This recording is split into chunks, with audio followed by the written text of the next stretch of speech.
Masih ingat Rahmi idola cilik? Kini dewasa makin glowing, begini kabarnya sekarang.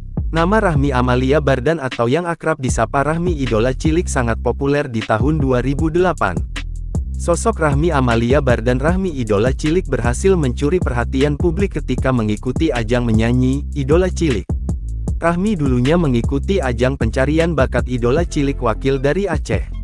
Rahmi juga kala itu berhasil mencuri perhatian publik lantaran menjadi satu-satunya kontestan idola cilik yang memakai hijab di usianya yang masih belia. Sayangnya langkah Rahmi kala itu harus terhenti dan gagal keluar menjadi juara Idola Cilik 2. Kini setelah hampir 15 tahun berlalu, Rahmi idola cilik jarang sekali muncul di layar kaca. Rupanya mantan artis cilik tersebut kini sudah menjadi wanita dewasa. Jarang terdengar lagi, lantas bagaimana kabarnya sekarang? Lama tak terdengar, kini dirinya muncul merilis single terbarunya yakni berjudul Beri Jeda.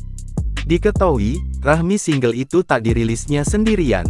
Rahmi dibantu label rekaman Jaksel Studios yang dinakodai oleh Max Pandu. Beri Jeda sendiri merupakan karya yang ditulis oleh Pandu, dengan kisah cinta toksik salah seorang temannya menjadi inspirasi terbentuknya single tersebut. Jangan lupa subscribe, share, komen, dan like ya!